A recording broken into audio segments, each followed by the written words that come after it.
Hello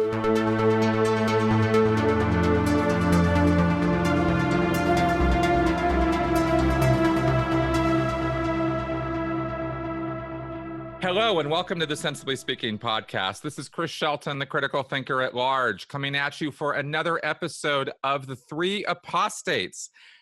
We are coming at you, of course, on Google, iTunes, Stitcher, and with video here on YouTube. So this week, I'm joined by my good friends, Jonathan Streeter, who is a former Mormon or foreman, and Lloyd Evans, who is, of course, a former Jehovah's Witness. And they're sort of my opposite numbers in the, critical community of people who like to talk about their former groups and what, and educate and discuss and talk about why we're former members, because we all have good reasons for being so. So this week, first off, hi, guys. Welcome back to the podcast. Hey, it's great to be back. All right, cool. It's been too long. Yes, it actually has. We need to do this more often. Okay, now this week, we've discussed a few things in some of our earlier episodes, and this time we're going to talk about reasons why people stay in these destructive cult groups. Because, it's difficult for some people to understand, why do people join? What's the mindset? And then why do they stay in these groups? Because it's so obvious to people when we discuss these groups why they're destructive. But we're, of course, highlighting, some of the bad things that are going on. But what we don't talk about are some of the reasons why we would stay in these groups, or reasons that the groups give us to stay, because there are threats, there are various means of coercion, and I love that word, coercion. Anyway, so Jonathan's actually is the one who came up with this idea for this week, and I thought it was a great one to talk about. So I'm going to let him sort of lead the conversation and start on this. Jonathan, take it away. All right. Thanks, Chris. So the idea for this came from Facebook when, you're scrolling through and you see, these outrageous news articles from around the world that will show up in your feed. And one of them that I came across with was a police officer that had been called to a flat in London, and it turned out to be a domestic violence situation where there was a woman who was essentially trapped in an abusive situation. And when the officer arrived on scene, he noticed something about the flat, and that it was a basement flat. There was only one way in or out, and it was a narrow stairway. And there was something on the stairs that he thought was so outrageous. He took a picture of it, and it made the news because of that. And I want to share that picture with you. So let's see if we can get this working here. And let's share it. All right. So this is the picture that he took of the stairway. And I want to describe it to you so you can kind of appreciate why perhaps people thought it was amazing. And what you can see is that there are probably about, 12 to 16 stairs. And on each step, there is pointed down, stuck into the wood of the stair, a knife on either side. Right. Yeah. You got 2 knives per step. Yeah, exactly. And on some of them, like on the first step, you can see that there's actually a bullet in a shell casing on the step. Oh my God. Is that what that is? That's what that is. It's a bullet with a shell casing. And the officer said there were a few other bullets. I'll zoom in a little bit there so you can see. And looks like a perfectly normal stairwell to me. I don't know what the fuss is about. Well, where do you live now? Where are you? You're in Croatia? Is that how they do it in Croatia? Yeah, that's how everyone has their stairs here in Croatia. But psychologically, I want you to understand that this is a psychological message to the woman. When the man would leave the flat, she would have the option of leaving, but this reminded her at every step that she would have to take in order to leave. The threat of violence was reinforced because she had to pass through this gauntlet of damaging psychological symbolism of these knives stuck in this stairwell. And that got me thinking that, when people encounter abused or battered women, frequently they'll say, well, why did you stay? You had opportunities to leave. And that's when they don't understand the type of psychological prison that people are kept in because of the words, the messaging that is given by their abusers. And it usually will take there's kind of a positive and a negative side. There will be the threats, the negative messaging of what's going to happen to you if you leave. But then there'll also be the positive messaging of, look at these positive things that you get for staying. And the implicit flip side of that is, if you leave, you will lose these positive things. And so what are those notes? There's also like little, they look like, there are cards there. The 3x5 message didn't describe what those were, so I don't really know.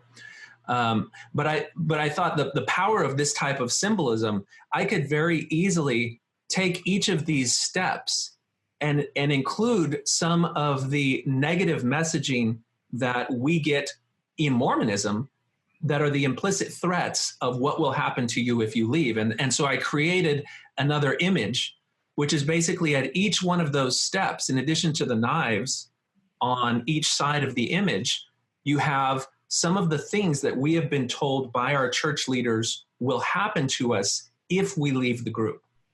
And so, the first... This is just blowing me away right now, because this is literally a physical universe representation of the mind control.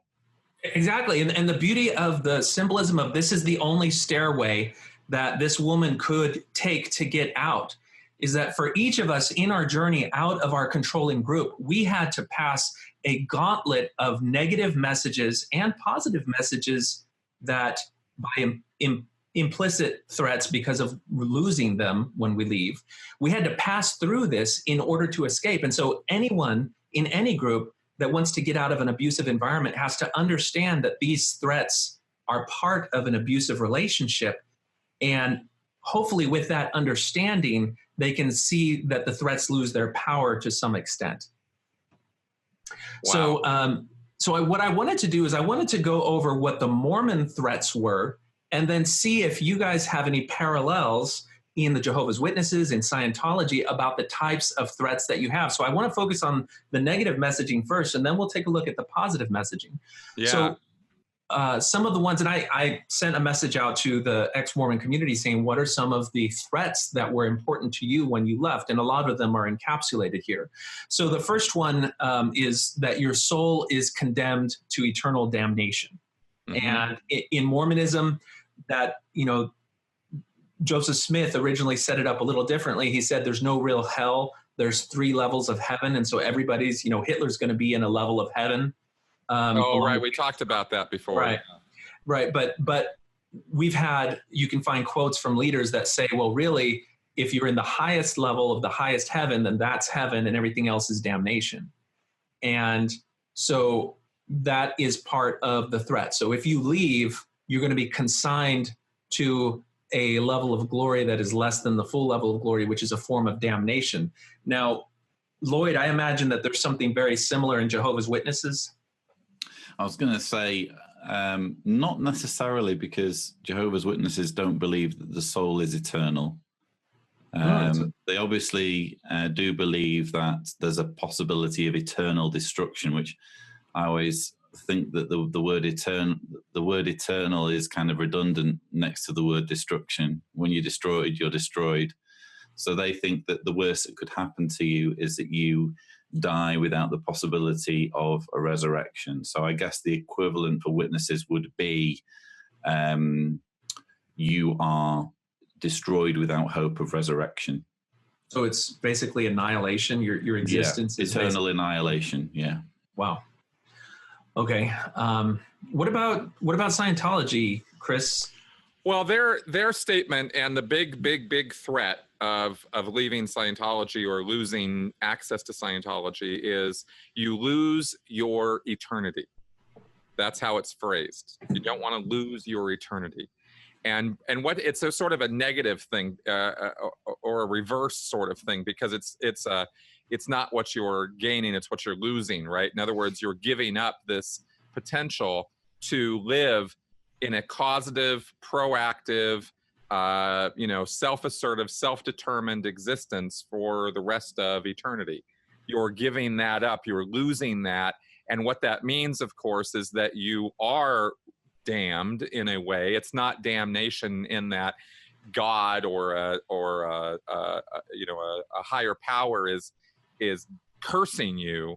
It is that the circumstances of life in the physical universe is this endless cycle of life after death after life after death that you're stuck in, and it's a trap and you can't get out of it. And it's kind of like a Twilight Zone existence where you just, you're kind of dimly aware of this hellacious existence that you have, but you can't ever get out of it. And that's what you doom yourself to if you deny or leave or are denied Scientology. Okay. It's interesting how the same concept of either eliminating or damaging your eternal existence after that is reframed according to the theological construct of each different one, where we understand that the implications of the type of threat is essentially the same. It just has a different flavor based on each one. That's right. That's exactly right. And I find it interesting too, but it feeds right into the entire point and narrative of almost every religion, which has to do with supernatural existence into eternity, the soul being an ageless, endless, doesn't die sort of thing, which I find so interesting to contrast that with what Lloyd was just saying about how you could stop existing and then there's just no existence. Did I get that right? Yeah, that's right. Yeah, witnesses kind of pride themselves on being different from mainstream Christianity in applying a word. I think it's a scripture from Ezekiel that says the soul that is sinning, it itself will die. And they take that as a proof text to mean that there's no such thing as an immortal soul, which is what mainstream Christianity teaches. So the worst case scenario for a witness is that they interpret the lake of fire that the devil gets thrown into in Revelation as signifying eternal destruction. So they say, well, that's not going to happen. You're not going to literally be thrown into a lake of fire, but your annihilation will be total when you die, whether that's at Armageddon or because you've died before Armageddon as a sinner. And I think all of these things tap into a very primal instinct that everyone as humans have, which is a desire to live. And so death, whether it's annihilation or Mormons frame it as spiritual death when you're cast out of the presence of God, or a death in terms of staying trapped in an endless cycle of life that has no real significance or no real meaning in the way that you frame it for Scientology, just it draws on that raw, primal motive of being alive. And I think all religion, as you said, a lot of the messaging that you get from all of these religions, but particularly in totalitarian religions, really uses that primal drive as a leverage to get people to stay. I think if humans weren't afraid of dying, we wouldn't be having this conversation. I think you're absolutely right. I think that's very true. We have I don't know about anybody else. I don't want to die. I'm in no hurry to have that happen, or find out what happens when you die. Right. I totally get the certainty that religion offers people that they're going to carry on. People say, why do people believe? Why is it so compelling? Do you not understand the appeal of eternal life? Yeah. There's something very primal, I think, in humans that needs that kind of certainty. It's the same kind of primal urge that you get when you're kind of afraid of the dark or you hear lightning. There's just something that happens in us where we don't want to end. We want to continue living. When an organization or a religious group comes along and says, we've got the answers to that, all you need to do is study our textbooks and blah, blah, blah, you'll have everything that you need to live forever, basically, in whatever form that is, whether that's in the Scientology context or in the Mormon context or whatever. And you can see how those impulses carry an evolutionary advantage because they can be protective, they can help promote your genetic material, fear of death and everything that, you're going to act on that and try to live. And I think anytime you look at any of the subversive ways that these controlling groups control people, it's usually leveraging or exploiting those natural impulses and subverting them to make you subservient to them. And we're going to see that a few times, I think, as we have these conversations. So let's go to the next step. And let's see here. I'm going to bring that window up again. All right. The next step is you're going to lose the closeness with your remaining family. And in Mormonism, we've evolved on the concept of shunning. Early on, if you left the church, your life might be in danger. And certainly your family would be separated from you, would not want anything to do with you because they were instructed not to associate with apostates. Over the decades since the church started, over the century, then that messaging has softened up. And so now we even have apostle-level leaders saying that if they had children leaving the church, they would not cut them out of their lives. They would continue to interact with them. But it goes without saying, I think many of us in Mormonism will say, when you leave the church, even though your family members will still interact with you, there's still a distance there. And that distance may be subconscious, but a lot of it is they don't want to have a full connection with you or communication with you because you have ideas and thought processes that are seen as infectious and may be damaging to their own faith and testimony. They have an inner sadness because they, as believing members, still accept the idea that your choices are basically banishing you away from this highest level of kingdom and the full, complete eternal family that they would otherwise be promised.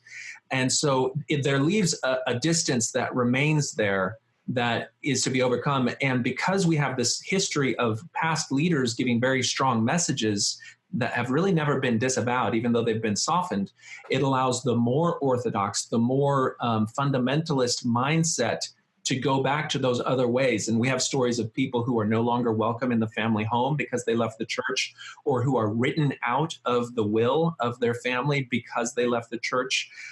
There's a number of different severities of which this happens, and that's in the Mormon context. And Lloyd, I want to start with you because I know Jehovah's Witnesses have a very strong concept of this.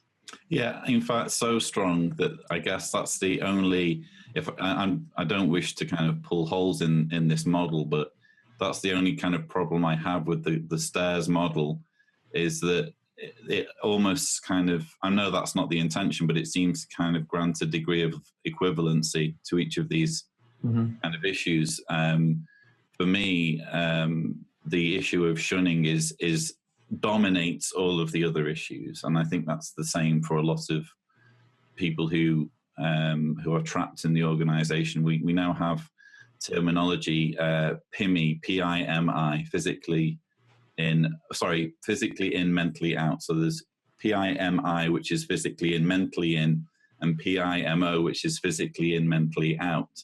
And when you're physically in, mentally out, basically the only thing that's keeping you in is the threat of shunning. And it's a very clear threat. It's not just kind of codified in the magazines and in the literature. It's also overtly and very kind of, it's shown almost with pride in the videos that are produced by Watchtower that encourage family members to shun people. So that's kind of the only issue I have with the whole model, because I think that when you've decided that it's not for you, there's only really one thing that's going to keep you in, and that's the threat of losing your family. I want to speak to the reservation that you have in terms of this model, and that is because you're talking about something beyond the control of the abused. That is a real consequence that they will absolutely face if they leave. And so it's not just a mental block that you have to overcome to free yourself. But I think that's true even in the case of the stairway, because it is totally not unheard of for abusers to carry out their threats. And for women who, after taking the step to liberate themselves from an abusive relationship, end up dying at the hands of violence of their abuser. And so, I think we talk about these as metaphor, but in many cases, as you're pointing out, they are actually real threats. But what would you say it is that causes someone to cross the threshold and say, you know what, what I'm experiencing in Jehovah's Witness is so personally damaging to me that even though I'm going to lose my family, I still have to make this choice to separate myself, understanding what the consequences are. Like, what, in your experience, what is it that causes someone to cross that threshold? Because everybody, I mean, that is a threshold that people do cross. Yeah, well, I get emails, just as one example. I frequently get YouTube comments or emails from teenagers who've woken up to the fact that the religion that their parents are in the process of raising them in isn't true. And they're now in this situation where they know that if they speak out and say, actually, Mum and Dad, thanks all the same, but it's just not quite for me, they know that they're either immediately or eventually going to get thrown out of the family home and lose all contact with their parents. And quite apart from the emotional impact of that, there's also, let's be honest, the financial impact, because you do rely to a large extent on your parents when you're a teenager. So that I would say is the main thing that keeps someone in that situation from immediately exiting, let's say, is the threat of shunning. Now, where it gets complicated is that you could get disfellowshipped, for example, for sinning. You could, let's say a teenager fornicates with someone at school and they're baptized and they get disfellowshipped and they're old enough to get thrown out of the family home. They won't get thrown out if they're, let's say, 14 or 15, but let's say they're 18, 19 years old, they may well get thrown out of the family home. What you will frequently find happen is that these individuals who are disfellowshipped roam around still believing that the organization is true because of a lot of the other things on this staircase. You understand? So even though, and that's another abbreviation that we have, physically out, mentally in, POMI. They're wandering around in kind of this nether region where they can't move on and understand what's happened to them and process what's happened to them. Even though they're physically out, they're still trapped by a lot of those other issues that I see on that stairwell. Oh, wow. Chris, what about the Scientology flavor of this messaging about losing your family or shunning? Well, that's of course the most toxic policy that the Church of Scientology has. In terms of a universal policy that it's going to apply to everybody if they leave, publicly at least. You're going to get shunned. You're going to get disconnected from if you make a big deal about leaving Scientology. Our terminology, Lloyd, I was fascinated by that terminology. Did that develop within the X community, or is that? Yeah, literally within, say, the last year. I can remember first encountering it and saying, "What the hell does that mean?" And very quickly came up to speed with it. And you still get people saying, "What do these letters mean?" But it's just become shorthand now between XJWs. Interesting, because the term we use within Scientology is the under the radar, which is the person who I guess you'd say is physically in but mentally out. Like they've just kind of they're still having to be just to say the words or say they're a Scientologist or say they're part of it. But we also use faders for that kind of person as well. Fader is another one. Fader, okay, cool. So we have that. I love that terminology. I like that. There's a lot of connotations there. But the toxic policy of disconnection is one of the number one things that is used, by us to talk about the trouble with Scientology, because their form of disconnection is absolute. It is not there's no scale. That's not a spectrum. It is a black and white thing. If you go against the church in any way, you will be declared suppressive. Now, they're not even formally declaring people suppressive anymore because it's got such a bad rap. At first it used to be that, they were almost proud of it. Somebody would speak out or go against the church. There'd be this goldenrod piece of paper with the person's name on it, and it said suppressive person declare, and it listed out all of their literal crimes in Scientology. And this was posted on notice boards. People could see this all over in churches around the world. Oh, Joe Smith got declared this week, and here's all the reasons why he got declared. So nobody talked to Joe Smith anymore. He's, and it says right on the declare order, his only terminal is the International Justice Chief. Terminal meaning somebody he can talk to. That's the only person he can talk to in the entire world of Scientology, is this guy or girl person who is the International Justice Chief. Because it's now a justice matter that you have gone so off the rails, right? And that's how it used to be done. But then we got on the internet, and Scientology realized how fucking insane this sounds. And so they stopped issuing the declare orders. They would write them, but they just kept them in a file cabinet. And then they stopped writing them, and now it's all just sort of verbal. It's kind of like the Facebook police come out and they tell everybody, hey, he's not in good standing with the church anymore, so you can't be talking to him anymore. And that's kind of how it's done. But I want to join Scientology just so that I can work my way up and become the International Justice Chief. I want to get into a conversation at the bar where someone says, so what do you do for a living? Oh, I'm chief. Yeah. Oh, what are you a chief of? International Justice. It's just brilliant. Exactly. Oh God, yeah. The airs these guys put on, man. The self-importance is quite intense. Amazing. At the level of the Sea organization, you're going to be hard pressed to find people who are more full of themselves than Sea Org members, and that was me too when I was in. I was a total asshole. Anyway. Yeah, so it is a formal policy in the church. It's written down. It's L. Ron Hubbard's instructions, and it's and they don't care what the relationship is. They don't care family, friends, business partners. It doesn't matter. If the church says disconnect, you disconnect, and that's just how it is.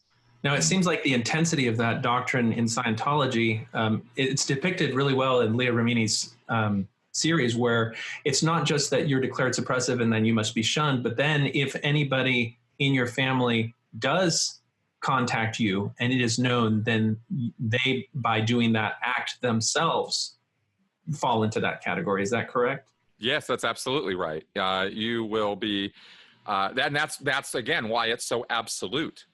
There's no, it's a black and white thing. You're either with us or you're against us. It is one of the best examples of that characteristic of destructive cults, the us versus them mentality in the real world, demonstrated there. And they're ruthless about it. They don't mess around with that.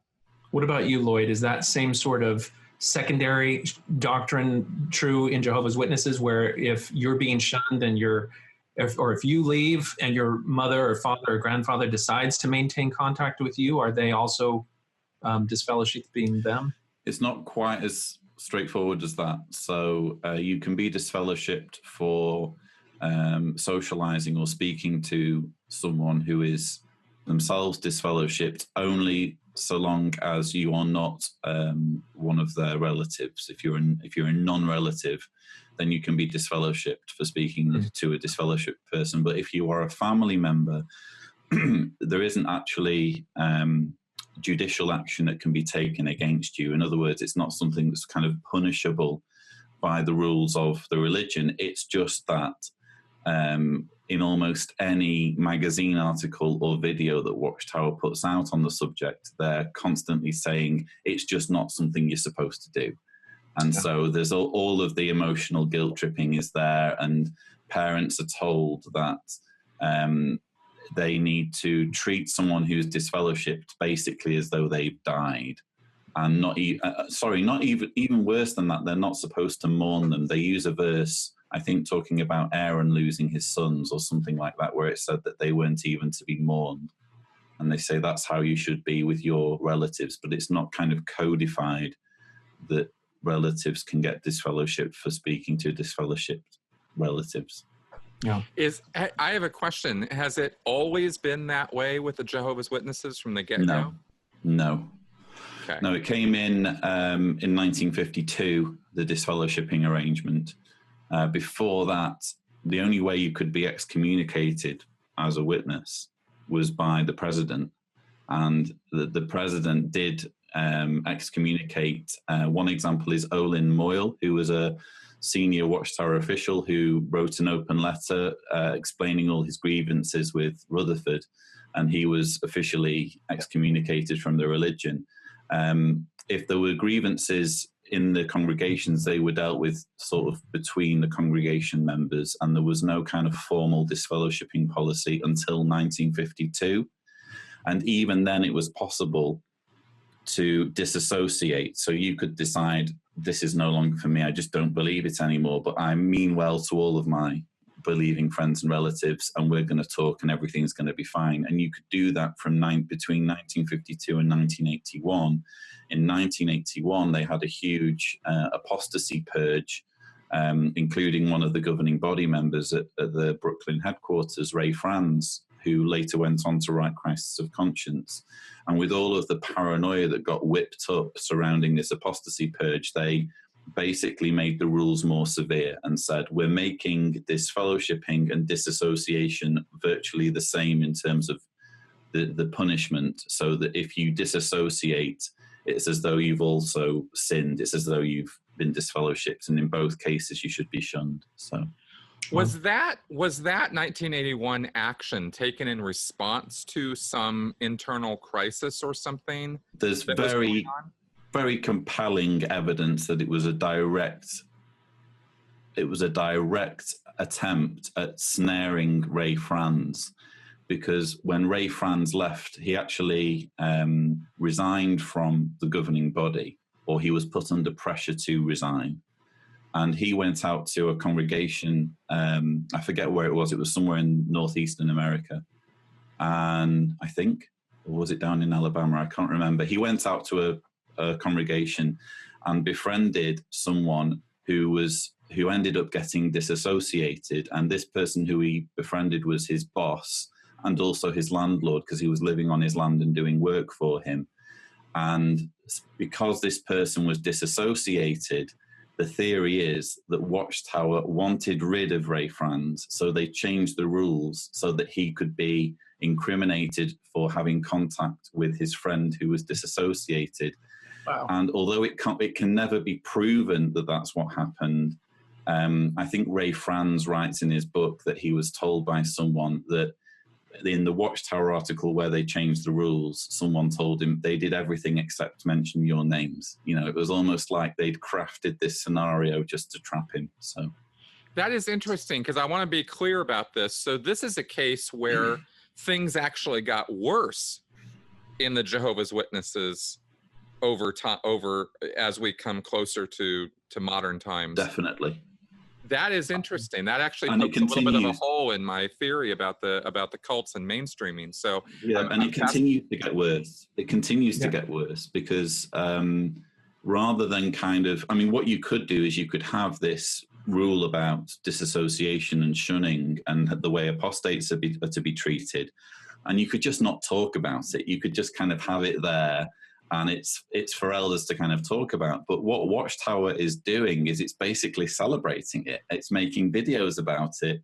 It's releasing, there was a Watchtower article, July 15th, 2011, where they referred to apostates as mentally diseased.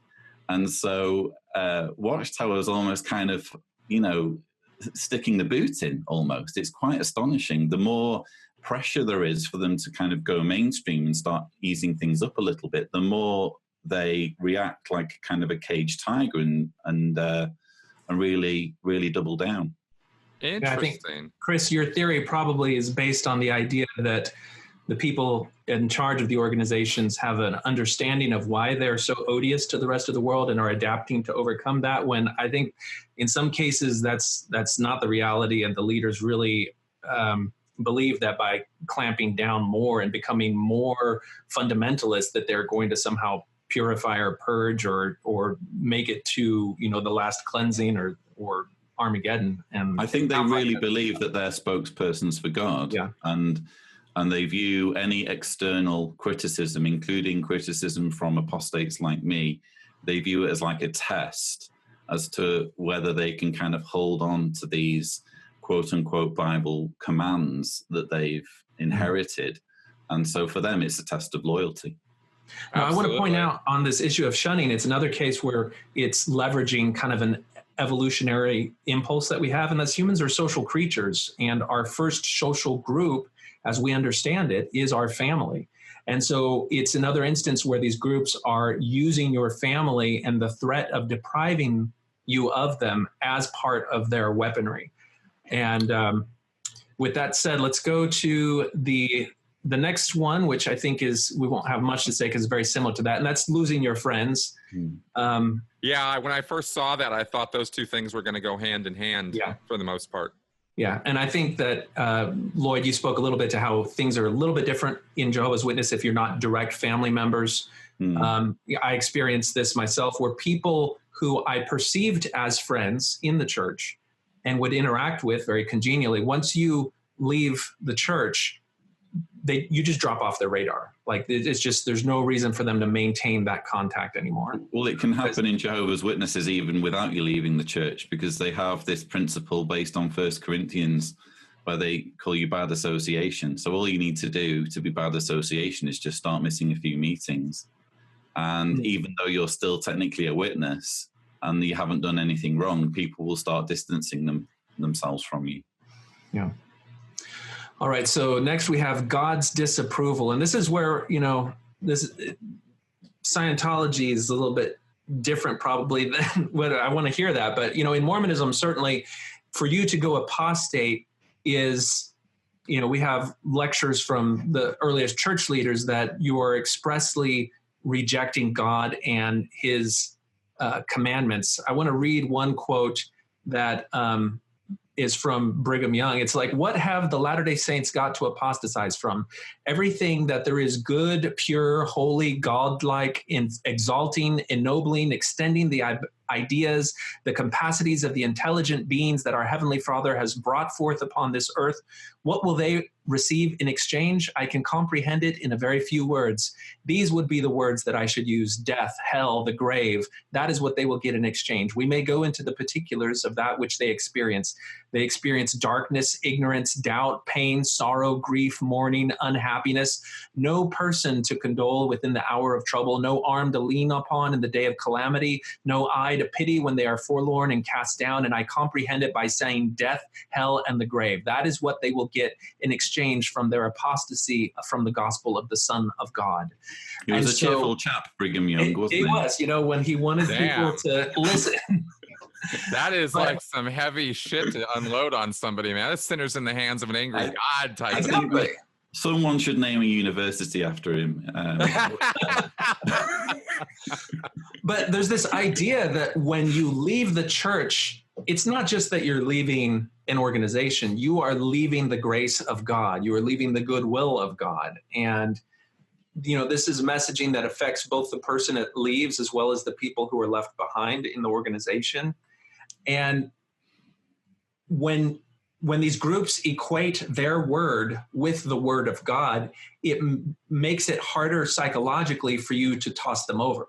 In a lot of Protestant religions, they don't claim to speak for God. They claim that they're doing their best, to pastor people in God's way, but they are imperfect too. And so you could reject those groups and not feel, if you're a religious person who has a belief in God, not feel like you're rejecting God.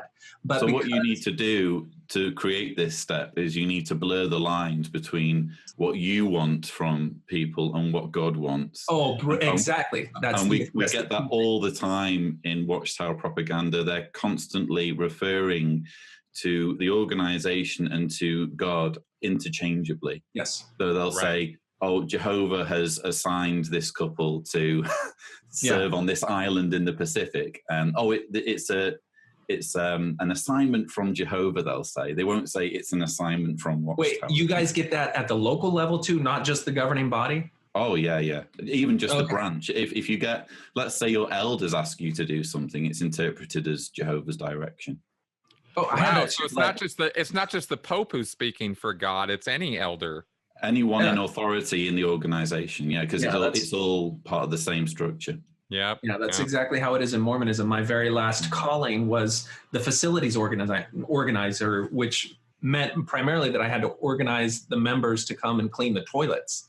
And the guy that called me to it, the bishop, is like, I want you to understand that this calling comes from God.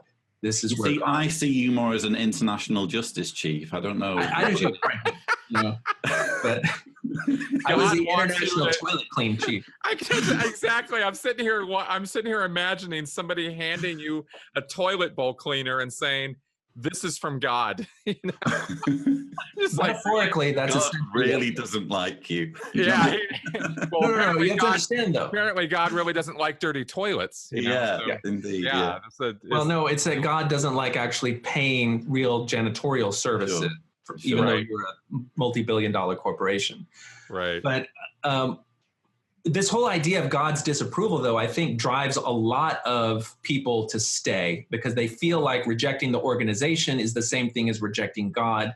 And because they have been raised in a very pious, God-fearing mindset, they can't see doing one without the other. And how does that work in Scientology, though, Chris? Because as I understand it, there's no Judeo-Christian God concept in Scientology. Is there some equivalent metaphorically? Yes, there is. And that would be source. L. Ron Hubbard is presented as source, and that's like with a capital S.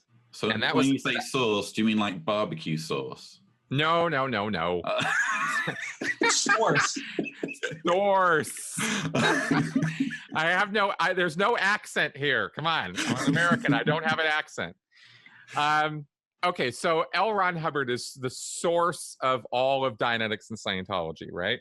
At least according to L. Ron Hubbard, he is. We already know that's total crap, but because he plagiarized all kinds of stuff. But it's a thing in Scientology to be what's called off source. Okay, if you're off source, you're not following L. Ron Hubbard's dictates and directions, and you are, to that degree, it's sort of used as a synonym for being impure or corrupted or wrong. You're doing something really off the rails, means you're off source.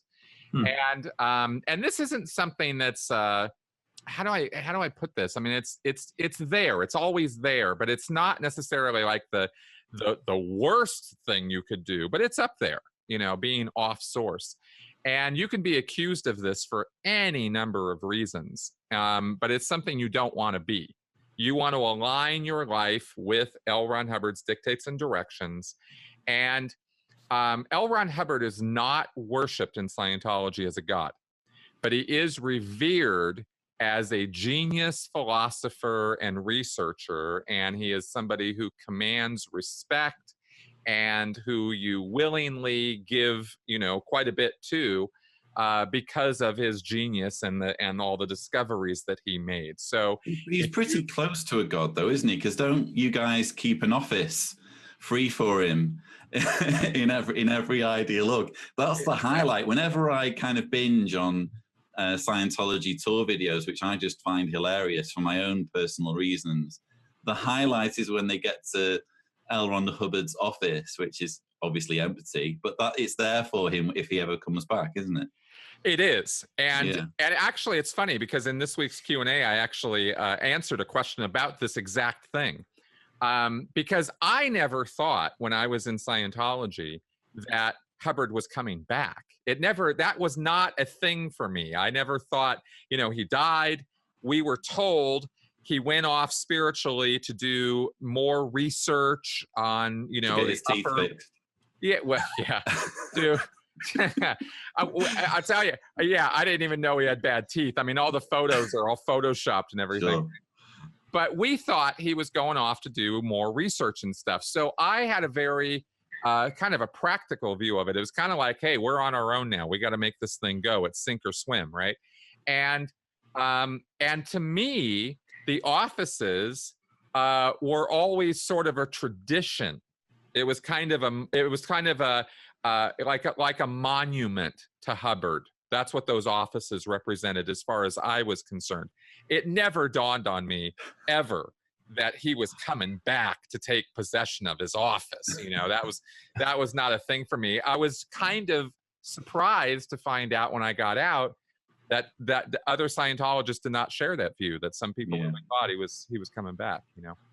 But when we talk about God, though, we talk about a being that embodies all goodness, all truth, who their word defines morality. So what they say is right becomes right because they said it. And so that pattern of things seems to fit with L. Ron Hubbard. I think L. Ron Hubbard is more of a god to Scientologists than most Scientologists would admit. I think you're probably right. I think, you know, I can only speak from my own experience as far as the subjective reality of a Scientologist. Yeah. So I speak from that point of view, but I don't argue with you at all. I think you're absolutely right.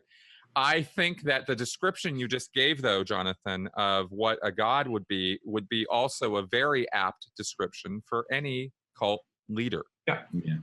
Right? So, you know, yes, there's a god, you know, he has a messianic or prophet status. But nobody in Scientology is going to tell you that we should be worshiping L. Ron Hubbard. And that's where I draw the line on whether he's a god or not. But that also brings up the idea of what constitutes worship. So in Mormonism, songs, prayer, obedience constitute worship. I think the one thing that L. Ron Hubbard doesn't have is the omnipotence feature that we usually associate with God. So I can see how that's different. But when it all comes down to it, what these are beings that then allow leaders to claim the status as representing that being in order to have authority and superiority over everybody else. And I think that is very common. Their approval. Yeah. Yeah, exactly. One last thing I'll say on that, then we can move on, is that Scientology's goal is to make you God. So No, Mormonism has that. I'm sorry. Yeah, no, I got that. I know. I'm just saying in Scientology, there's no God figure. There just isn't one. There's no creator, ultimate spiritual, you know, big Thetan. That, you know, those are just subjects of jokes in Scientology. The goal of Scientology is to turn you into what anyone would conceive of as God, including omnipotence. Yes, I mean, we're talking about an existence beyond the physical universe. Has anyone achieved that state yet? No, of course not. Okay, not even L. Ron Hubbard?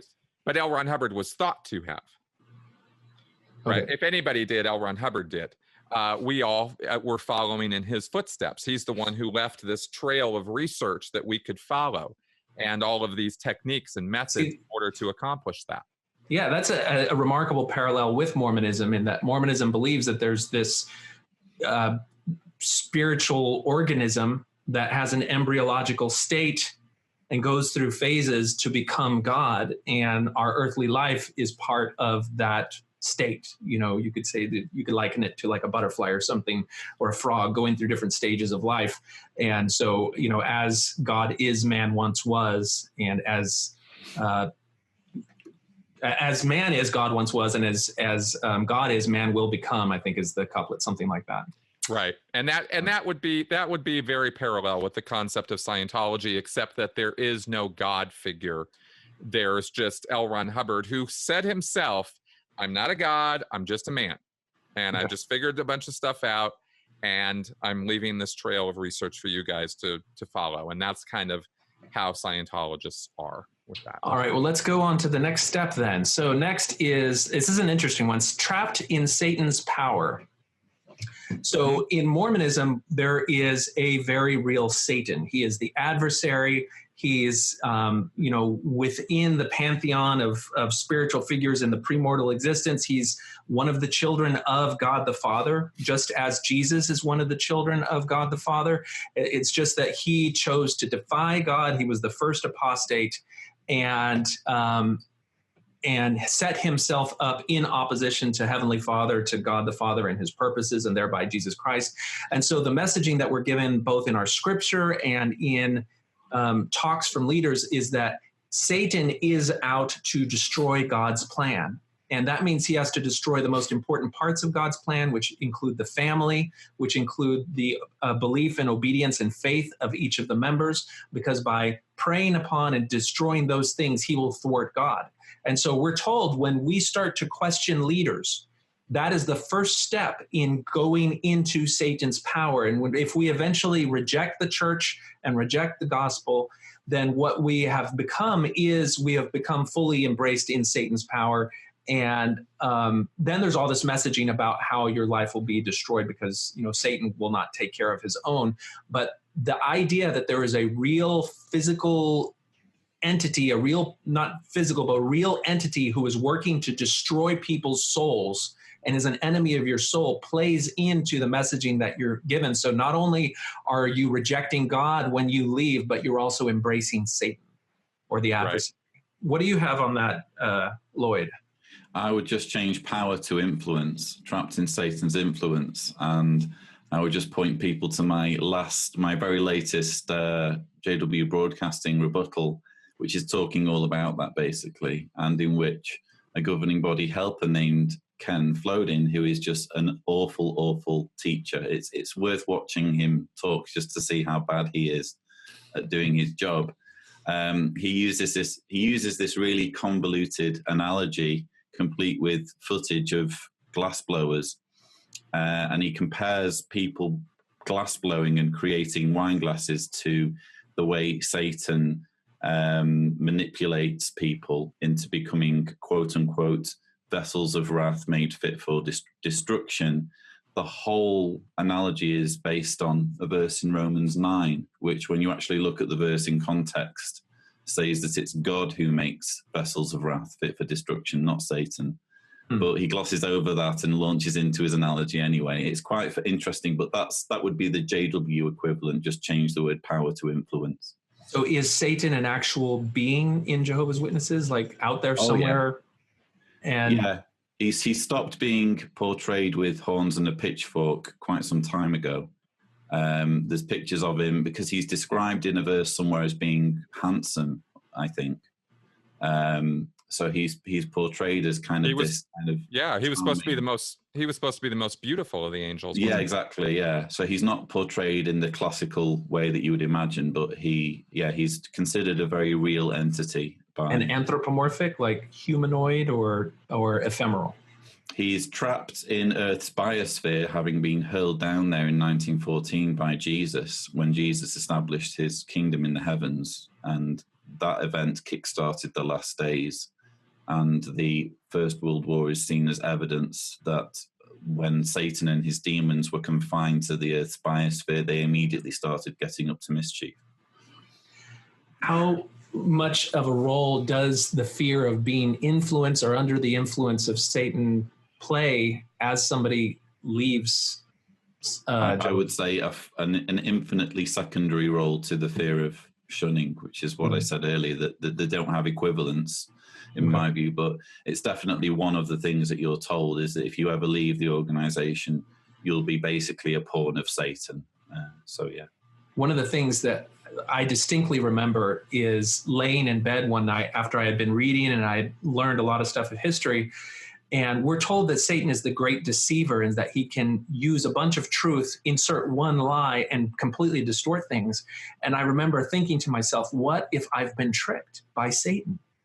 And that I've just, there's some piece of information that's been left out that I just can't, that I don't know, that would explain everything and it's all true. And it was something that I really struggled with until I realized, well, wait a second, if it's all true, then all of, Joseph Smith's polygamy, the racism, all the terrible things were from God. And it was something I had to actively work against in order to unplug. And I think you were able to work against it because you'd done the research. If you don't bother to do the research, there's nothing from which you can draw to remind yourself of why you've made that decision when doubts surface. And it's the same with JWs. You're going to have doubts from time to time. Oh no, have I fallen for it? Have I become just this tool of Satan? And again, it's by reminding yourself of the way that you were lied to and the way that you were exploited that you're able to break free. Yeah, and that plays into what you were mentioning before, people who are physically out but mentally in. I think Steve Hassan mentions this in some of his books, and you see it in groups where they've been cast out because they were not, they violated some behavioral thing, but they don't know the absent foundation of authority or legitimacy of the group, and so they live their lives depressed and feeling like a cast out. And if only they could one day, be in good graces of the group again. And that's why I think the work that you do, the work that Chris does, and that I tried to do is so important, is because it helps people who may be in that position start to unwind and unravel that. Because you do feel like you're in Satan's power if you have believed and internalized the messaging without understanding how that messaging is based purely on psychological manipulation. Now, Chris, the only downside is that I don't get a good job title, which is kind of what I really like. So, well, we're going to have to come up with something that's similar to international justice. International Apostate Chief. Yes, that'll do. I dub the International Apostate Chief. There you go. Now, what about Chris? Now, Chris, is there a embodiment of evil in Scientology for believing? I know that there is. Former members. I gotta hear this again though. What was that phrase you said? That the Satan is the great deceiver? No, that you will become a vessel of what? Oh, a vessel of wrath made fit for destruction. This is why I love the Bible. I just love these turns of phrases that are these little gems of English literature phraseology in the Bible. Where do you hear stuff like that? I know. That's impressive. It is. I as an English writer, I love this stuff, It's like Lord of the Rings, isn't it? It has become a vessel of wrath. Yes. Well, what's funny is that when modern leaders draw on that language, because we see it as old, it evolved over time, and it is like it has a richness to it from the literary perspective. It almost lends credibility, and it gives like a history and a depth to what leaders say. So when our Mormon leaders use quotes from Isaiah, from other things that have a literary richness to them, it makes them seem like greater leaders. Yeah, absolutely. It's powerful language. It's the power of language. Yeah. Yeah. And the Bible has powerful language in it. I don't know about, the old translations where it comes from, but when they translated this stuff into English, some of these things are quite impressive. Ezekiel, Pulp Fiction has that whole, the Samuel Jackson quote, which is not from the Bible, but if you look up Ezekiel, you'll find, phraseology a lot like what Samuel Jackson was saying that Quentin Tarantino just sort of rewrote. But I just wanted to comment on that real fast because I when I hear stuff like that, I almost go, oh my God, that's just so awesome. That's so worthy of God's it's just awesome. Yeah. Anyway, okay, answering the question here about Scientology, it's very different, and yet the concept is almost exactly the same. In Scientology, you don't have Satan, you have the reactive mind, a part of your own mind that is built as a survival mechanism, but has gone off the rails because of language, and so now works basically against you. And that's about all I'll say about it for now. When you're doing bad, evil, horrible things in the real world, you are acting out the content of the reactive mind, and that is what you're trying to clear yourself of or get rid of in the process of doing Scientology. The state of clear is a state where you no longer have the reactive mind anymore. It's gone. It's erased. You're free of it. You then have these further OT levels where you have to deal with a whole nother set of nonsense. So altogether, the reactive mind and all this other nonsense you have to deal with is called your case. It's your case. You're carrying around your case. You deal with your case. You go into auditing. You handle your case. That's how that word is used. And in Scientology, it is the expression of giving in to Satan or living, according to Satan's principles, would be dramatizing your case or having your case or being your case, rather than being you, the good little spiritual entity that is actually a pure little angel without the influence of this case.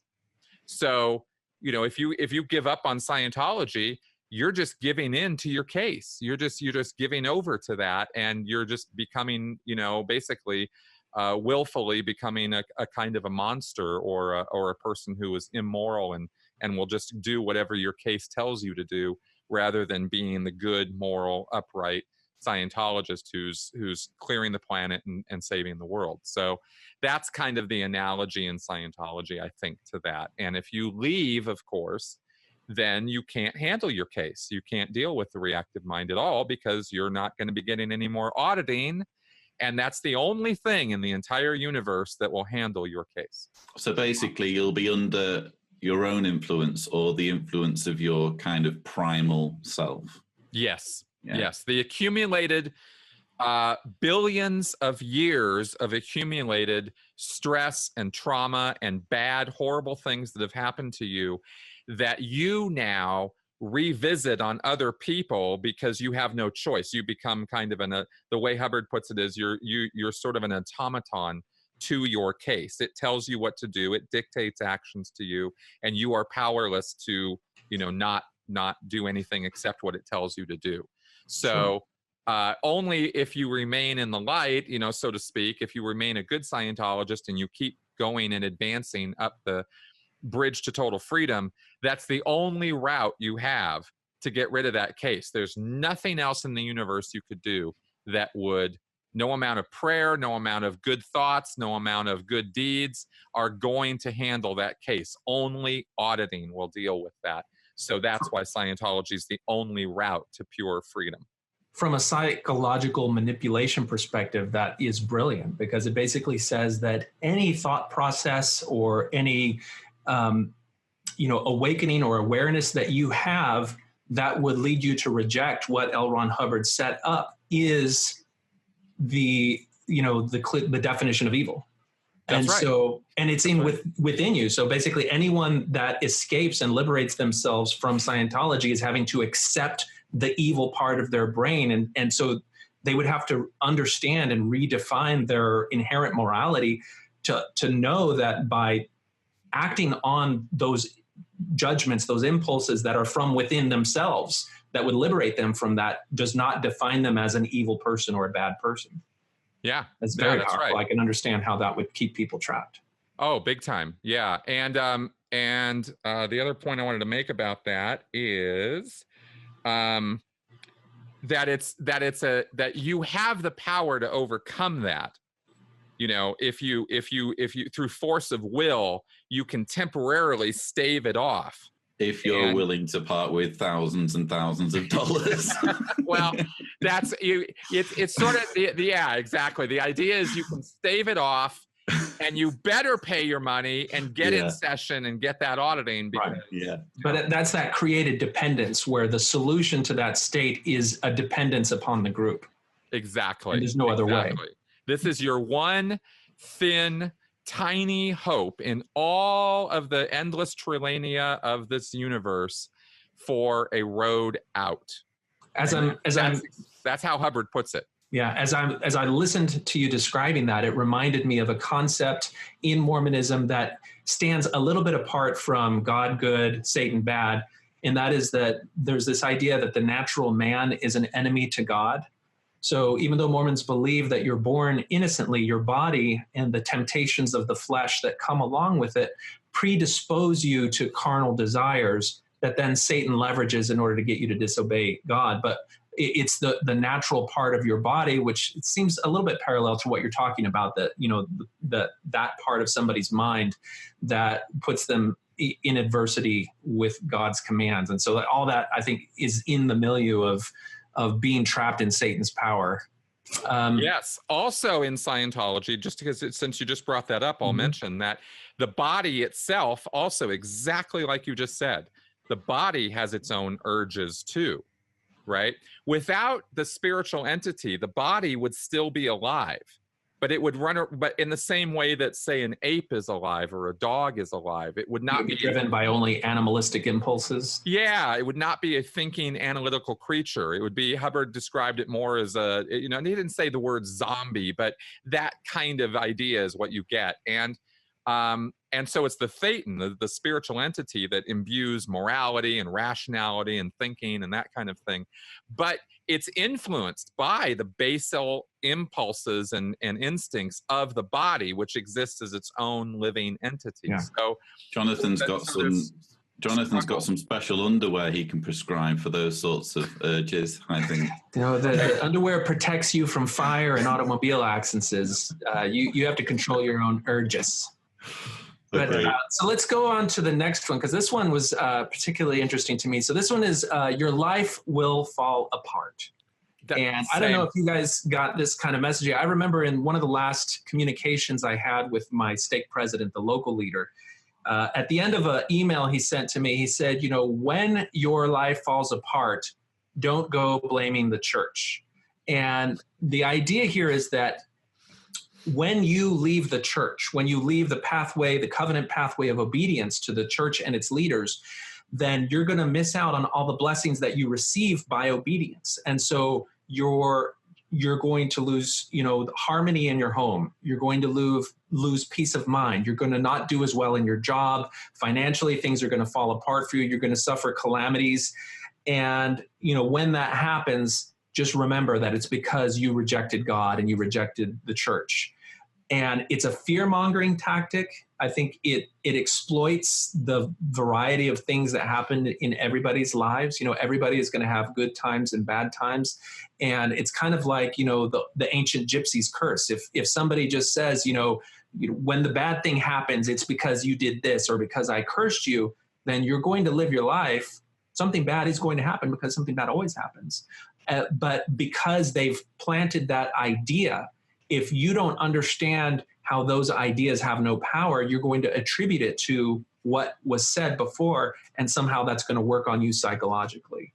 And that there's a mirror thing there, which is that there's this concept of prosperity gospel, where by being obedient, by paying tithing, by everything, you're going to be materially blessed. And so when you leave the church, that's going to go away. Now, how does that play out in Jehovah's Witnesses, Lloyd? It's not really, it doesn't necessarily come from the leadership. It's just kind of an inevitable byproduct of their teaching, that you will constantly hear witnesses say things like, oh, if I wasn't a Jehovah's Witness, I'd probably be dead by now. I'd probably have committed suicide by now.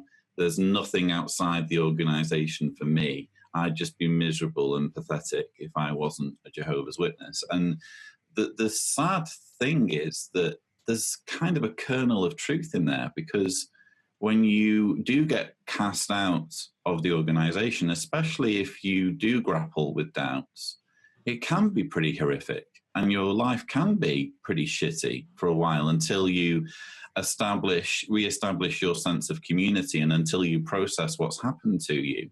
It can be very traumatic, and it's very clever in a way that cults kind of point to that disoriented status and say, hi, you wouldn't want to be like that, would you? You want the absolute certainty that we can give you. So obviously when you move past all of those doubts and all those fears and uncertainties, and you kind of ground yourself in a good kind of social network, those things aren't an issue, and you really do experience happiness and fulfillment. But there is kind of like a no man's land that you need to stumble through first. And so in a way, it's kind of accurate in a disturbing way.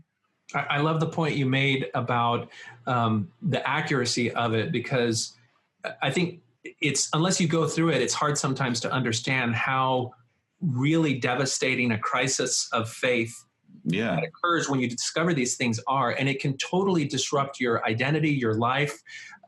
You can have depression, anxiety, all of these things that make you less able to cope. And it's, you know, when you have trouble as a result of the trauma that's involved in escaping these type of controlling groups, for them then to take that trauma, which was inflicted by those groups, and say, this is the result of you leaving the group. You know, it's true, but that doesn't mean that you're being punished for leaving the group. Sometimes that means that you have to go. If you want to escape that prison and start to live a life directed by your own conscience, you have to go through those difficult times that are going to carry all of the baggage because of how overwhelming the group was in weaving its threads into your life. I made a video recently where I explored some of the ways I've changed as a person since leaving. And one of the kind of realizations I came to is that I'm actually, in a strange, weird way, I'm more depressed nowadays than I was as a witness. And I don't know what all the reasons are. Probably it's got something to do with the fact that when you're a JW, you think that there's always kind of this kind of light that you're moving towards. There's this answer just around the corner to all of your problems. And then when you're cast out, especially when you lose religion entirely, you realize that actually I'm responsible for solving my own problems. And that can be something that's quite difficult to bear. Added to that, the issues with shunning and having your family situation completely skewed up. All of that does cause depression. So that's the irony, is that in some ways it does get worse. But the way I describe it is that while my sadness has intensified, my happiness has also intensified. So that while I do get more depressed, I also get infinitely more happy and more fulfilled and more satisfied than I did as a JW, because now I'm living authentically. Now I'm living for myself and for my family. And I'm not giving everything to Watchtower and outsourcing my thinking to 8 dudes in New York. Well, they have a solution for that that's coming up next. But before we get to that, Chris, what about you? What about this concept that your life will fall apart if you leave Scientology? Yeah, I agree with literally everything both of you have said on this point. Including Lloyd, what you were just talking about in terms of real life afterwards, because I can relate totally to that. In fact, it's only been fairly recently, I think the last 2 years, that the reality of PTSD and depression have come home to me, and how those things were covered up in Scientology or denied. There's just denialism straight up, you know, and it's and I think there's attributed to you not being righteous or worthy enough. Well, or going to as many auditing sessions. I don't know. Well, it's more Mormonism, like it was that you didn't do enough prayer or scripture study or. Yeah, in Scientology, it's more like a non-recognition of the fact that depression or PTSD or anxiety even exist, that they're even things. They're just fantasies. And if they're fantasies dreamed up by an evil practice called psychiatry, then they have no validity, and therefore they just aren't a thing. So if you're that much in denial about the existence of those things, then you would never look at your own symptomology or other people's and think to yourself, oh, that's what that is. I'm looking at anxiety right now. I'm looking at depression right now. That's kind of how it manifested for me. And it took me years, even after coming out of Scientology, and even after I'd educated myself about these conditions and the fact that they are real and they do exist, to see them in myself. And to start backwards seeing them, you know, looking back at my memories of other Sea Org members and Scientologists, and seeing times where I was trying to help somebody through a depressive episode or through an anxiety episode or through a panic attack. And I had no clue what I was looking at when I was in Scientology and that was happening. I was trying to apply Scientology principles to it. And Scientology is not psychotherapy, and it is not a valid form of mental help. In most cases, you know, it has some limited workability, but not, you know, when you're faced off with somebody who's in a depressive episode, you can't, you know, it's the completely wrong thing to do. I have since learned to just tell them, well, just be uptone, just change your mind, just come on, just do it, just smile, force yourself to smile, and you'll soon stop frowning. You know, this is a mantra in Scientology, right? Force yourself to laugh and you'll soon find something to laugh about. You know, you're supposed to be in charge of your own emotional state in Scientology. So like the Disney guide to mental health, isn't it? Exactly. I love that. I'm probably I think I'm gonna steal that. That is really good, because that's exactly what it's like. And so so everything you guys just said about how when you leave Scientology, you go through all this mental rigmarole and emotional roller coastering. I mean, yes, very much so. And I've really enjoyed our talk here so far, because I recognized a while ago that all these cults do the same things. They just use different language or different methods or terminology. But this is just bringing it home to me again and again when we're going over these points, how all of these things exist in all of our groups. They just manifest themselves in different ways, but the mechanisms and the ideas are all the same. And this idea of you're going to, I mean, Miscavige himself would tell people who were leaving the international base when they were leaving the Sea Org, you're just going to end up at McDonald's flipping burgers. You know, your life is going to be shit without Scientology, and just prepare for that, because that's how it's going to be, you know. And he's trying to like lay this heavy, you know, line on you. It would be so much better in the hole. Yeah, exactly. Right. Yeah, it's good. Because everything here is so great. You know, like, come on. But this is the kind of stuff I was told when I was leaving the Sea Org. I was told flat out, you're going to, you know, your life is going to go to the shits. Things going to be horrible. You're going to be lucky to get a job flipping burgers. And I was like, I just kind of knew it was coming. So I just kind of like took it all with a grain of salt and just said, okay, well, I have a plan. I know what I'm doing, and I'm going to do it. And that's exactly what I proceeded to do. So I didn't, you know, quite have that, the fear of that didn't affect me as much as I know it's affected other former Scientologists. But it's definitely there. Definitely. Yeah, it's one of those negative threats that that exist on your way out. So let's move on to the next one. And so that is going to be, this one I particularly like. That is, you're never going to know true happiness. And encoded into this is that, you know, if you do experience happiness, it's only a pale reflection of the real happiness you could have in the church, in God's favor, you know, being an obedient person.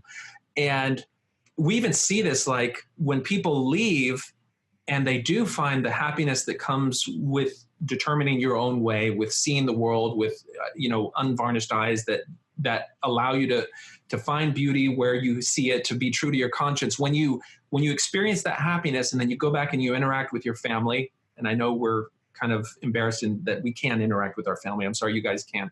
But they may see you and say, well, you don't really have true happiness. And I liken it to like eating, like, you know, a really good gourmet chocolate bar and just really loving it. And then somebody walks up to you and they're like, what are you doing? And you're like, I'm just loving this chocolate bar.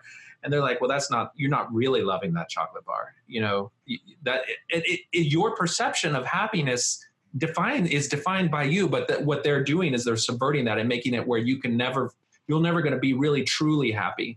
There's a counterfeit happiness that you're succumbing to. Do you have that concept in J-Dubs? Oh, yeah. I just agree with you. One thing that's ironic, bearing in mind what I was saying earlier about depression, is that witnesses have to deal with depression. And in fact, I can remember having a conversation once with a friend of mine while I was a witness. And he was an elder at the time. And he said that in our congregation, because he was one of my elders, he disclosed that in our congregation, 1 in 5 were on antidepressants. And that doesn't seem like an alarming statistic to me now that I know what I know about cults and the way they screw with people's minds. But what's ironic is that witnesses are frequently told that they are God's happy people. And of course, that only in Jehovah's organization could you find true happiness. And again, as I said earlier, nothing could be further from the truth. It's only when you start thinking for yourself and leading an authentic life that you truly understand what happiness is. Yeah, Utah has that same instance where the percentage of women in particular on antidepressants is phenomenally high in Utah, which is you know, a high Mormon percentage area of it. But the disparity between this messaging that they're always giving everybody that you're going to find true happiness in the church, and then the reality of people's experiences where you have cycles of toxic perfectionism that lead to just constantly feeling inadequate and overwhelmed, does not make for good happiness. What about Scientology? Is there a concept that if you leave the org, you're never going to know true happiness or true power or whatever? Absolutely. Yeah, it's same. Again, everything you guys have said here. The only thing I can add to it as far as the depressive stuff, it's worth commenting on that 0% of Scientologists are on antidepressants. Of course, yeah. And if you think about that for a second, that's pretty tragic. Disturbing. Yeah, and disturbing, because psychiatry is, of course, the ultimate enemy of mankind. Right. So no one is allowed that form of relief or therapy or help. And I think if that didn't exist, I think you'd see easily the same or greater percentages of Scientologists on antidepressants. But no one is, and they're not allowed to be. The great irony is that the very mental health professional that could address those issues is specifically demonized. And so when you combine that with then the created dependence that it's Scientology's doctrine that you use to address those problems, when that doctrine creates the problems, then it's a vicious cycle that people can't escape, because they don't have a real avenue based on, evidence-based medicine, peer review, of real efficacious therapies. Exactly. One last point on that, of course, is that when people leave Scientology, they still carry that anti-psychiatry stigma with them. It's not like that goes away the next day. And so often, one of the biggest challenges in dealing with former Scientologists is getting them over that phobia induction of psychiatry and psychology, so that you can even begin to get them some help. What about different levels of mental health professionals? Like, is there the same aversion to therapists as there is to psychiatrists? Yes. All of it is bunk. Psychiatrists are the truly evil ones, because they're the ones who can engage in psychosurgery and are the ones who prescribe drugs. Okay. So they're the most evil of the lot. Psychologists and life coaches and stuff like that are more considered very, very misguided people, full of false data, stuffed with false, borderline squirrels. Well, squirrels is a different thing, but yeah. But yeah, it's they're. I mean, yes, actually, they are regarded with the same degree of contempt. And I mean, no Scientologist would ever give any credence to any utterance that a psychologist or psychiatrist would say. All right, so let's go to, we're going to skip over some of these because they're redundant. The idea that you will become depraved and immoral, I think we've covered in some of the other ones in terms of being in Satan's power and things like that. There's something that may be unique to Mormonism, and that is that you'll lose customers in clients. Now, Mormonism is different from Jehovah's Witnesses, certainly, in that I think there's a strong focus on higher education, getting professional education, becoming an economic being and participating. If you're wealthier, then you're seen as more righteous in many instances, because you can put on the appearance of righteousness, and it's proof that God has blessed your family. And so if you're a dentist and you're in a Mormon community, all of your clients are Mormon. If you leave the church, then that same cultural milieu, which causes people to want to distance themselves from you socially as an apostate, will extend to your professional life, and you'll lose clients. And this is a real reality. There are, for some reason, there's a lot of Mormon dentists, but they end up staying in because their professional existence is tied to their good standing in the church. And so it's a part, this is not so much messaging from the church directly, it's just an understanding of how the church works and how it's inseparable from your social and professional environment outside of the church. And so it keeps people in. Now, how is that different for Jehovah's Witnesses, Lloyd? It's not really a thing. It does happen sometimes, probably not as much as it does with Mormons. You do sometimes get Jehovah's Witness companies who employ almost exclusively Jehovah's Witnesses. I've worked for one or two of them. So they do exist, but they're not really that common. Mostly I would say that most witnesses don't work for Jehovah's Witness companies, and so this isn't really an issue. However, it does happen, and I can think of an example close to home for me. One of the team on JW Survey, when they were working for JW Survey, but they were kind of undercover, and they had a JW Survey email, and they accidentally used the JW Survey email address to email someone who worked for them. And it wasn't long before that person ended up quitting the company, and things got really difficult for that individual who was on our team to get by. So it can happen. It's just not really very common. What about you, Chris? No, same, exact same. There are a lot of Scientology companies. There's a lot of Scientologist entrepreneurs. A lot of people got into Scientology through business consultation. Because the church has an arm, a secular part of the church that is business consulting and using Hubbard's administrative techniques. And so a lot of chiropractors and dentists and doctors came in through that. And they target those people, of course, because they're the ones who have money. Yeah. So that's, so it's an obvious choice for Scientologists to go after. And they're often individual practitioners who are struggling with the administrative functions of their profession.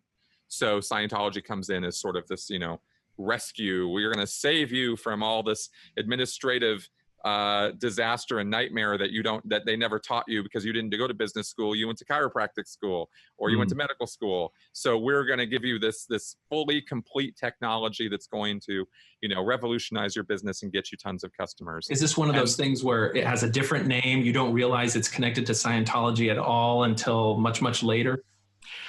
Kind of. It can go that way. It's called Hubbard's administrative system. It goes to Hubbard. It's considered separate from Scientology, even though the group that actually oversees this, the secular group, is called the World Institute of Scientology Enterprises. Or it's called WISE. Nice grandiose name there. Yeah. So yeah. Well, there's nothing that L. Ron Hubbard never met a grandiose title he didn't like, right? Of course. Yeah. Yeah. So the WISE sector, or the WISE end of Scientology, is all about getting people onto the bridge and into Scientology, but it does exist as its own thing. And so, so anyway, that's where you get a lot of professional Scientologists who end up getting Scientologists as clients, and if they step out of the church or they're no longer in good standing, that day they've lost half their customer base, 3/4, even their full customer list, because they were all Scientologists and they can't come see you anymore. Yeah. All right. Getting close to the end here. I just want to say something briefly on the step of lose eternal family. This is tied into the shunning that we spoke about at the beginning. Mormonism has a little bit of a different dynamic to it, because not only are you threatened of being somehow distanced from your family in this life, but because the theology is tied into eternal families being the basic unit of existence in the life to come as you progressively achieve godhood status, then you're losing all of that eternal potential by becoming apostate. And so salvation is tied in with eternal families in Mormonism in a way that defines your existence in the world to come. And so this looms very heavily in the minds of Mormons who decide to leave, because so much of the church is tied into this notion of eternal families. And in fact, the letter that you get when you leave, they send you a letter and they're like, because you've left, you have lost all of your sealings from the temple that guarantee you your eternal family. All of those blessings are gone, and your baptism's gone, and your priesthood is gone. Everything is gone. And so you're left without any of that assurance.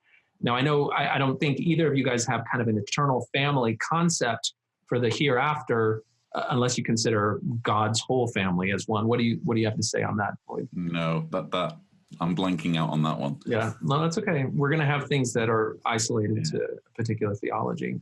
Chris, any connection there? No, I not only in a very distant sense. I don't think that's a concept Scientology doesn't particularly have.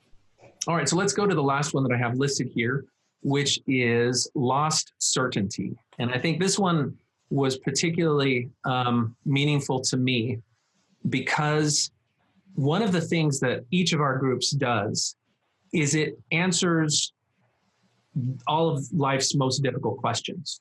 Why we're here, what we have to do here to achieve the greatest future for us now. It contextualizes events that happen in the world. Oh, well, these things are happening because we're waiting for Armageddon, or we're waiting for the second coming, or we have a way to explain it through whatever L. Ron Hubbard described. But all those things are answered. And so there's a part of your mind that you never have to flex, a muscle in your mind you never have to flex, and that is how you deal with uncertainty in your existence. And there's, just like you mentioned before, there's a fear of thunder, there's a fear of the unknown that we have. I think that fear of the unknown plays into this idea of uncertainty, where there's a real existential dread and fear that you never really have to go through as a member of these fundamentalist groups. But when you get out, suddenly you have to start finding your place, your existence, your meaning, everything in face of not knowing the things that you previously took for granted and trying to find meaning. What's your experience on that, Lloyd? Well, I think it's the first chapter in my second book, How to Escape from Jehovah's Witnesses. I titled it, Lord, Whom Shall We Go Away To? Which kind of ties in a little bit, because one thing that Watchtower routinely trots out when it's trying to persuade people to stay, or even kind of extinguish any possibility for people to leave, is they quote the scripture in John chapter 6, where Jesus stumbles a whole load of people with his crazy beliefs about people partaking of his flesh and drinking of his blood. And a bunch of followers leave, and Peter says, oh, that's it. Jesus says, will you be leaving as well? Are you leaving me too? And Peter says, Lord, whom shall we go away to? You have sayings of everlasting life.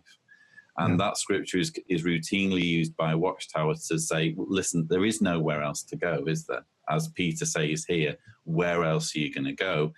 And the point I make in my book is that there's two answers to that. The Christian answer is, well, people can leave Jehovah's Witnesses and still be Christians. And this verse was talking about whether people leave Jesus or not. So there's quite a few people there are many, in fact, who continue to hold on to a Christian faith. So it's irrelevant, really. And obviously there's the atheist way of looking at it, which is, well, you would say that, wouldn't you, if you're a cult leader? There's nowhere else to go.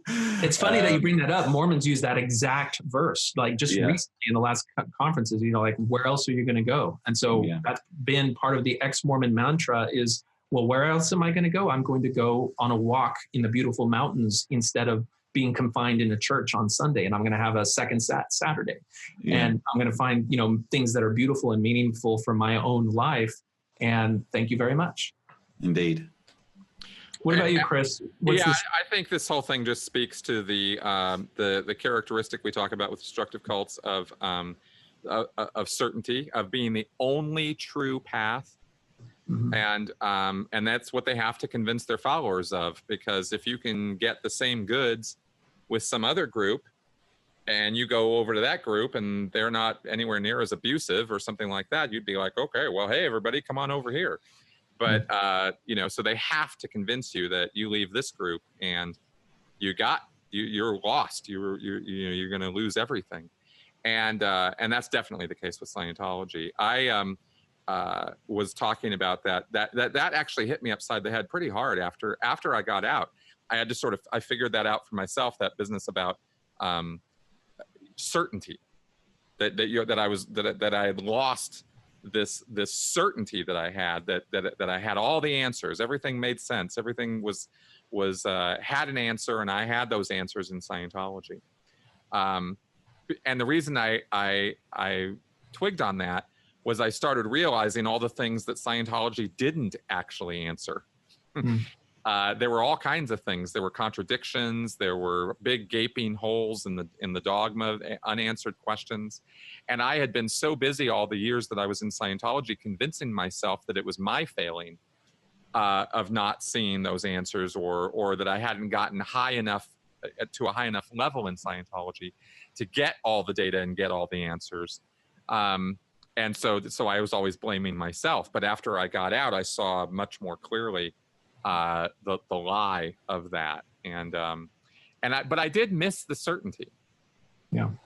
I actually did miss it. It was it's something I still look back on fondly with, oh, it was so nice to have those illusions, Although although there's still that thrill, I kind of miss it, but at the same time, when you're out, there's that thrill, which I'm sure you guys experience when you learn something new that you didn't know before, or maybe you're listening to a debate on a subject that you've kind of thought about a bit, and someone makes a point that makes you think about that subject in a completely different way.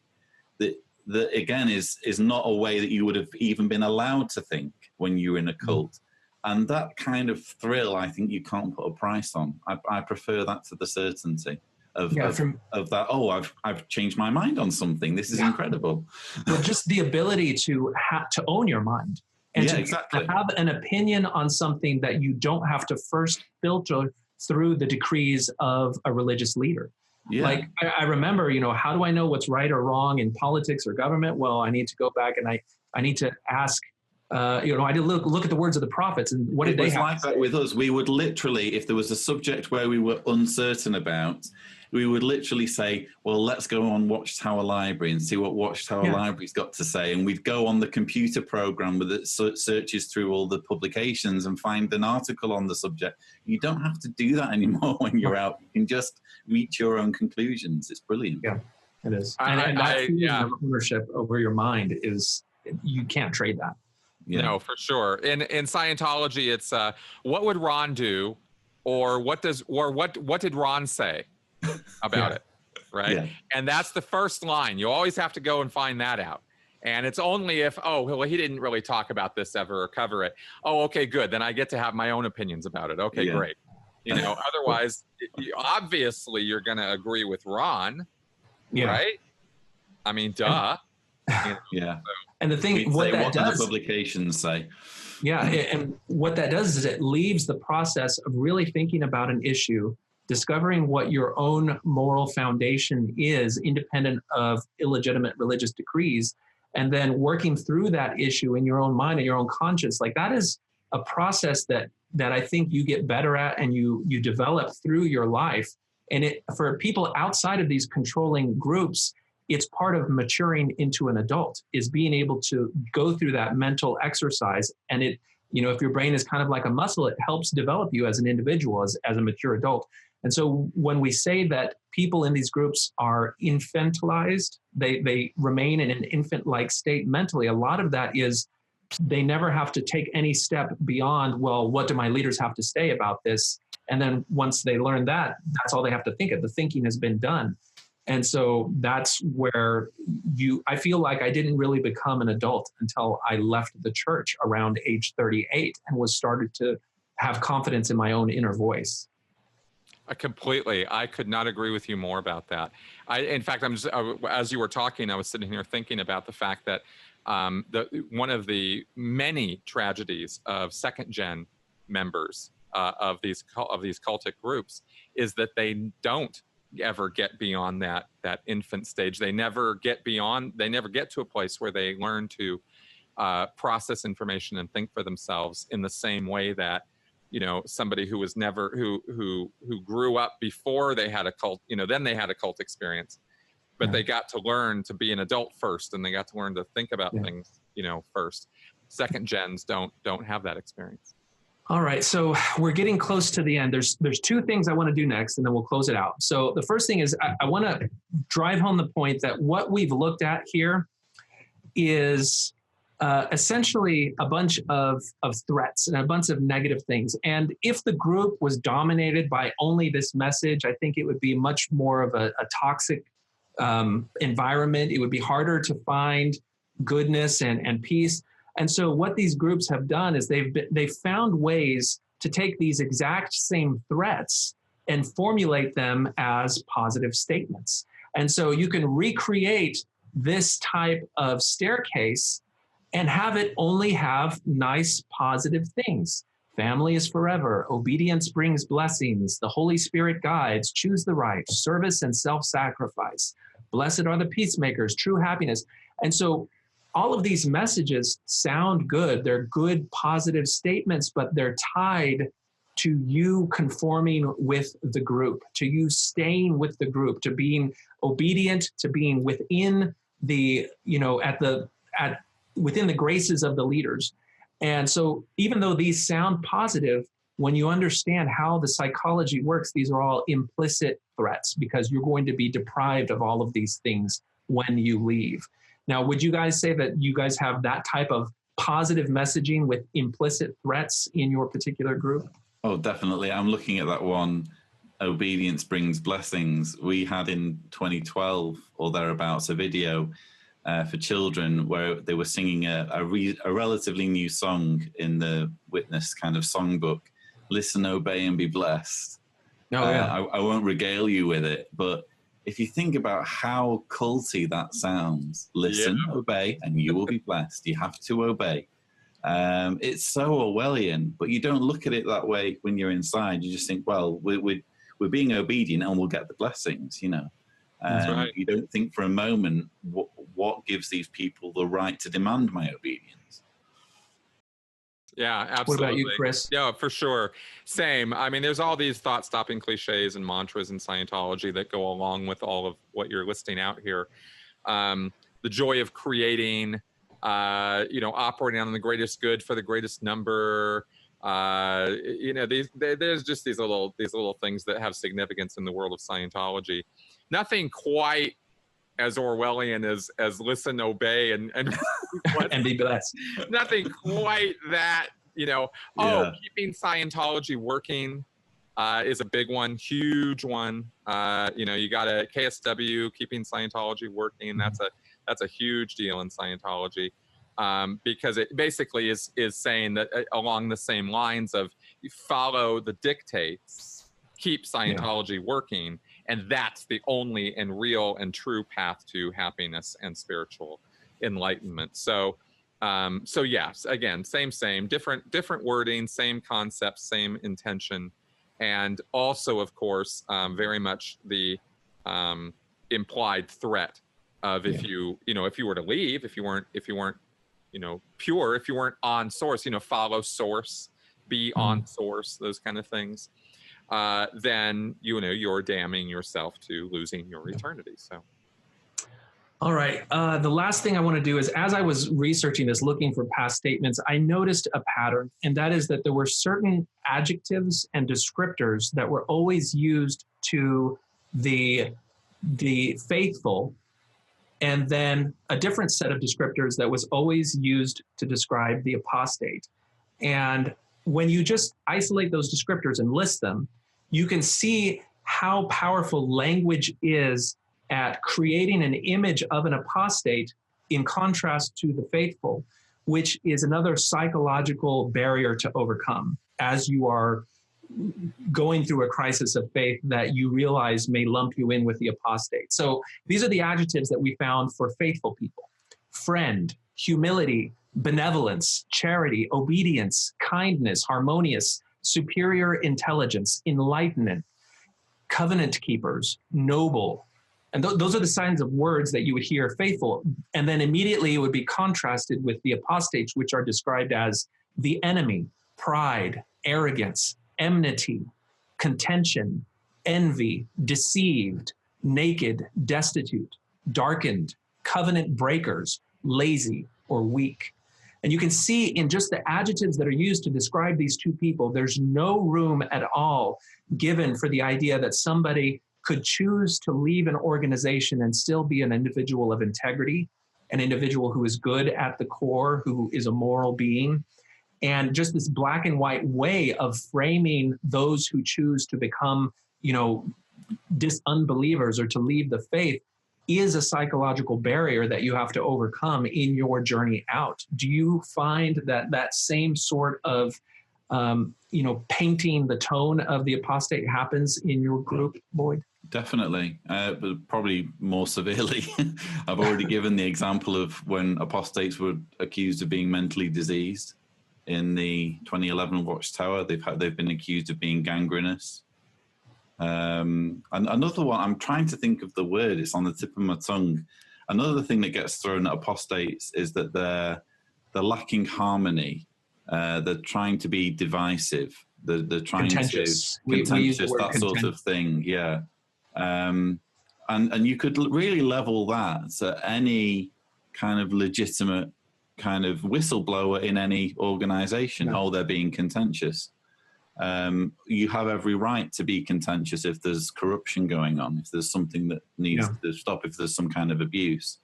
But the assumption is always, as I'm sure it is in Mormonism, that the leadership's never going to make any mistakes, obviously. So anyone who disagrees with the leadership, no matter how justified they may think they are, they're automatically wrong. Yeah, we get the picture painted of, if you become apostate, then your life becomes overwhelmed with just being critical of the church and its leaders, and you get labeled a contentious person who's only willing to find fault. They want you, if you do go away, to go away and be quiet, live your own life, only talk about your life, don't look back, don't be critical. But at the same time, in Mormon, if we as Mormons look at, for example, victims of Catholic priest child abuse who are being very vocal and very outspoken in their criticism of that church, we would look at that and we would say that is just and right, that is good, those people are doing a good thing. But we would look at our own apostates who are doing the same thing on the issue of child abuse in the church and saying there is a problem. Oh, well, they're just being hypercritical because they're apostates and they just want to tear down faith. And what about in Scientology, Chris? It seems like Scientology is willing to be more legally aggressive to their critics in a way that silences dissent, perhaps more often than not, yourself being a clear exception. More so that it was that they were legally aggressive in the past, more so than they are now. They've really been defanged in a number of ways by the public exposure that's been happening since 2008. And they kind of got their ass handed to them in a number of ways by Anonymous. And since then have been wary of legal battles. Also, David Miscavige is terrified of deposition and discovery. So they're very compromised now in terms of their legalness. But make no mistake, if they have a target, they'll go after it and they'll expend no amount of money to do so. So they it's just that they game. Yeah, exactly. And that's a thing. I mean, that's church policy. So that's certainly a threat. And and I say these things in full recognition of the fact that I'm always a bit hesitant about saying it, because they could come after me tomorrow, and they have the means and resources to make my life extremely difficult. So I'm always, I say these things, but I don't want to say them with I'm not daring the church to come after me when I say these things.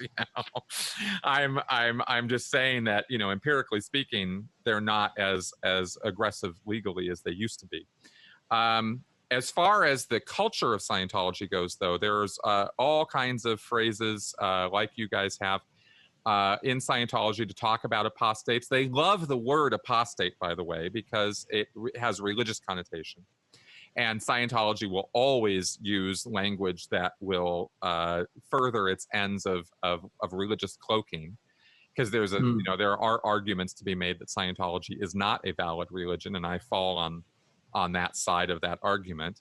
But so apostate, there's labels, your PTS, you're out ethics, you're off source, and of course the ultimate one, you're suppressive.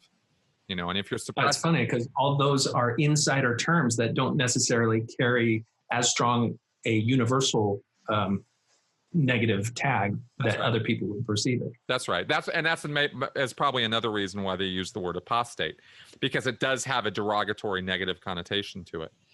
At least in many religious circles, it does. But within the world of Scientology, there isn't something harsher than a suppressive person. So if you're, me or other people who speak out being labeled as suppressives, we're literally being compared with Stalin, Hitler, Pol Pot, Mao. I mean, we're the worst that humanity could ever produce. Yeah, we're literally trying to destroy humanity. That's that. It's black and white. You are anyway, literally trying to do away with mankind. Well, I want to thank both of you for kind of enlightening me on how each of your respective groups handled these issues. I've really enjoyed this discussion, and I appreciate you giving me the opportunity to host this week, Chris. And so whatever you need to do to close it out, I'm very grateful for the opportunity. Awesome. Well, thank you guys both. Lloyd, you were great. Thank you for that. Did you have anything, Lloyd, you wanted to say to wrap up on your end? No, I've really enjoyed it. It's always fascinating, isn't it, to compare and contrast, which is basically what we do in every time we come together. And I never cease to be amazed at how many commonalities there are, even though you have such wildly differing theologies and beliefs and policies. You always end up in the same place because it just so happens that ways of controlling people are universal and can be used in any organization. Big time. I actually enjoyed this one a lot. I got a lot out of our talk today. And this is the kind of thing that I think will be most helpful for former members of each of our groups, or even other destructive cults if they get around to watching this, because when you're able to critically look at another group that's not yours and see all these parallels, it can really, explode your head, on some things. So, and if Scientology is watching and they're in need of a new international justice chief, I would like to offer my application. You just have to sign a billion-year contract, Lloyd. Yeah, little thing, go through either, Scientology Sea Org boot camp and, start taking orders from David Miscavige. It'll all be good, Okay. Yeah, fun, good times. Okay, well, thank you very much, guys, for taking the time and participating in this. And folks out there, thanks for watching. Leave any questions, comments, or feedback in the comment section here on YouTube or at sensiblyspeaking.com. I look forward to your feedback on this, and consider supporting this channel through Patreon, because that's what allows me to bring this to you. See you guys next week. Bye-bye.